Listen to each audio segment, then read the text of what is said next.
The 20th century was, without doubt, viewed by historians as the Women's Hour.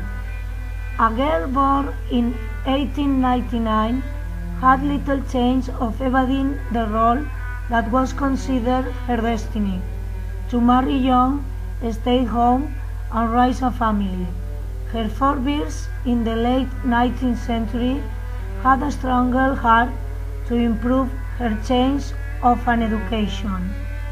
In the late third of the 19th century, political, economic, and social changes, together with the Industrial Revolution, prompted an acceleration of the feminist movement.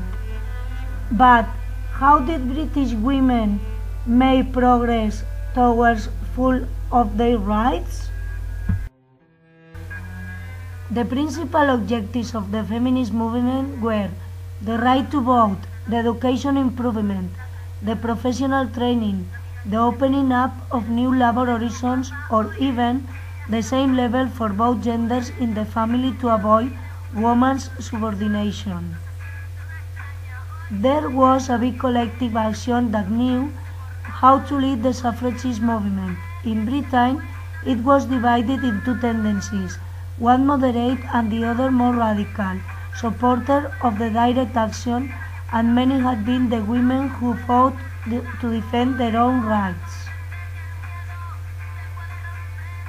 Emily Pankhurst was one of the most prominent members of the Women's Social and Political Union, founded in 1903 to campaign for women's suffrage.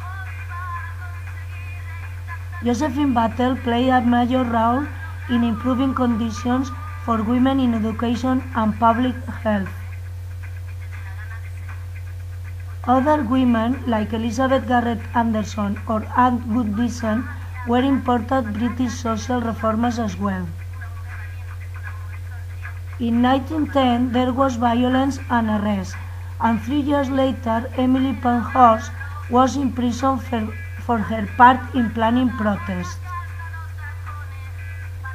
In the same year, Emily Davidson, another member of the Women's Social and Political Union, was killed at the Epsom Derby. Millicent Garrett Fawcett led the moderate suffragists that were on the National Union of Women's Suffrage Societies. In 1914, this association had more than 100,000 members. She wrote, "Perhaps the mild degree of violence perpetrated by the suffragettes was intended to lower our sex pride.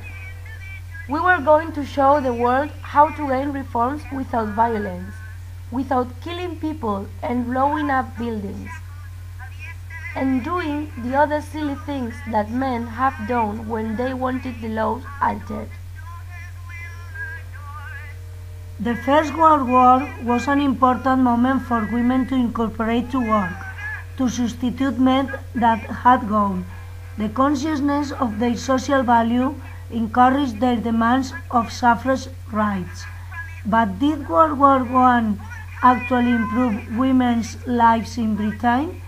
At the time, many people believed that the war had helped advance women politically and economically. The war did offer women increased opportunities in the paid labor market. In this time, an estimated 2 million women replaced men in employment. The war opened up a wider range of occupations to female workers. The advantages were obvious. Wages were higher, conditions better, and independence enhanced.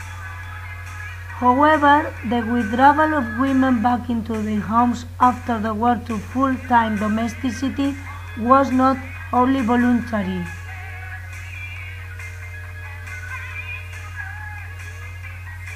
On the other hand, gratitude for women's work cannot explain why only women over the age of 30 got the vote, while it was the younger women who had done the work. In 1917, the government became aware of the need to call an election. The problem was that, according to the law, only men who had been resident in the country for 12 months prior to the election were entitled to vote. It was not until 1928 that women over the age of 21 were finally allowed to vote.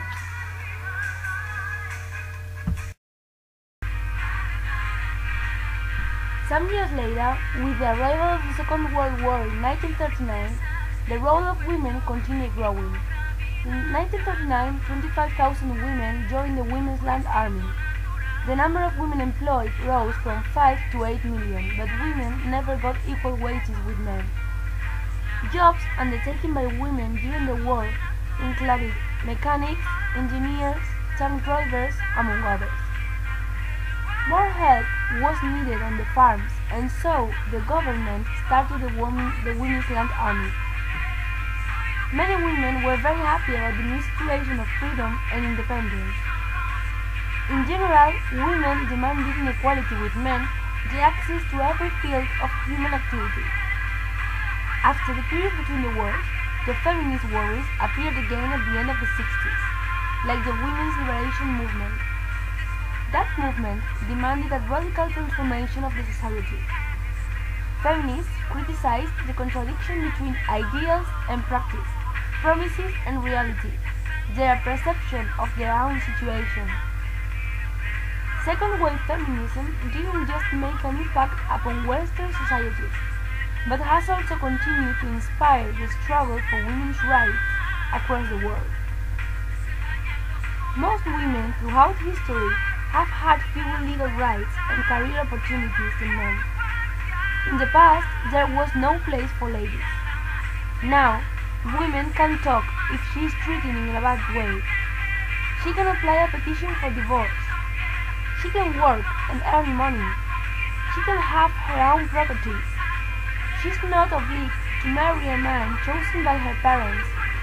She has the choice to marry the man she loves. She can take charge of her children if she wants to divorce. A lot of things have changed in a woman's life. Now she's a businesswoman. Every woman can be herself and behave as she wishes. She can speak and she will be heard. Woman has a self-realization and full participation in a society.